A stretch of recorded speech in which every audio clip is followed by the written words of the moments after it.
Genèse chapitre 26. Il y eut une famine dans le pays, outre la première famine qui eut lieu du temps d'Abraham. Et Isaac alla vers Abimélec, roi des Philistins, à Guérar. L'Éternel lui apparut et dit : Ne descends pas en Égypte, demeure dans le pays que je te dirai. Séjourne dans ce pays-ci, je serai avec toi et je te bénirai, car je donnerai tous ces contrées à toi et à ta postérité, et je tiendrai le serment que j'ai fait à Abraham, ton père. Je multiplierai ta postérité comme les étoiles du ciel. Je donnerai à ta postérité toutes ces contrées, et toutes les nations de la terre voudront être bénies en ta postérité, parce qu'Abraham a obéi à ma voix et qu'il a observé mes ordres, mes commandements, mes statuts et mes lois. Et Isaac resta à Guérar.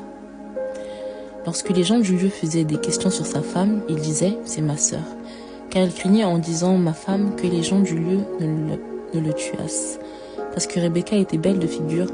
Comme son séjour se prolongeait, il arriva qu'Abimélec, roi des Philistins, regardant par la fenêtre, vit Isaac qui plaisantait avec Rebecca sa femme. Abimélec fit appeler Isaac et dit : Certainement c'est ta femme. Comment as-tu pu dire c'est ma sœur ? Isaac lui répondit : J'ai parlé ainsi de peur de mourir à cause d'elle. Et Abimélec dit : Qu'est-ce que tu nous as fait ? Peu s'en est fallu que quelqu'un du peuple n'ait couché avec ta femme, et tu nous aurais rendus coupables. Alors Abimélec fit cette ordonnance pour tout le peuple : Celui qui touchera à cet homme ou à cette femme sera mis à mort.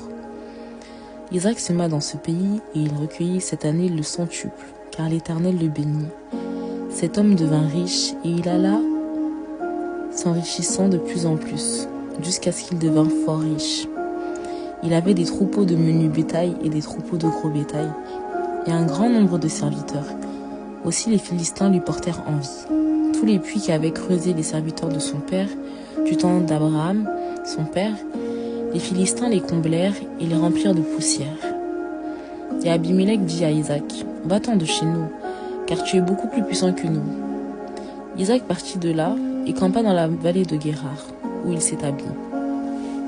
Isaac creusa de nouveau les puits d'eau qu'on avait creusés du temps d'Abraham, son père, et qu'avaient comblés les Philistins après la mort d'Abraham. Et il leur donna les mêmes noms que son père leur avait donnés. Les serviteurs d'Isaac creusèrent encore dans la vallée, et ils y trouvèrent un puits d'eau vive. Les bergers de Guérar querellèrent les bergers d'Isaac, en disant : L'eau est à nous. Et il donna au puits le nom d'Essek, parce qu'ils s'étaient disputés avec lui. Ses serviteurs creusèrent un autre puits,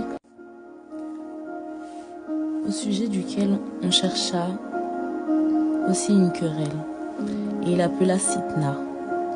Il se transporta de là et creusa un autre puits, pour lequel on ne chercha pas querelle, et il l'appela Rehoboth.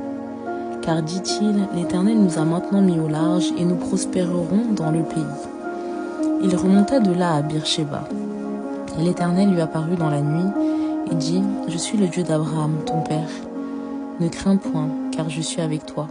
Je te bénirai, et je multiplierai ta postérité, à cause d'Abraham, mon serviteur.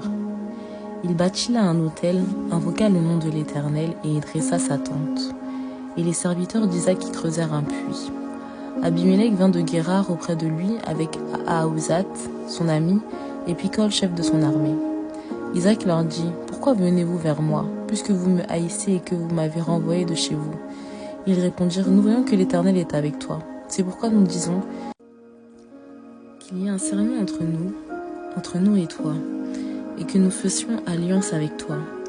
Jure que tu ne nous feras aucun mal, de même que nous t'avons point maltraité, que nous t'avons fait seulement du bien et que nous t'avons laissé partir en paix. Tu es maintenant béni de l'Éternel. Isaac leur fit un festin, et ils mangèrent et burent. Ils se levèrent de bon matin et se lièrent l'un à l'autre par un serment. Isaac les laissa partir et ils le quittèrent en paix. Ce même jour, des serviteurs d'Isaac vinrent lui parler du puits qu'il creusait et lui dirent : Nous avons trouvé de l'eau. Et il l'appela Shiba. C'est pourquoi on a donné à la ville le nom de Beersheba jusqu'à ce jour. Ésaü, âgé de 40 ans, prit pour femme Judith, fille de Béri le Hétien, et Basmath, fille d'Élon le Hétien. Elles furent un sujet d'amertume pour le cœur d'Isaac et de Rebecca.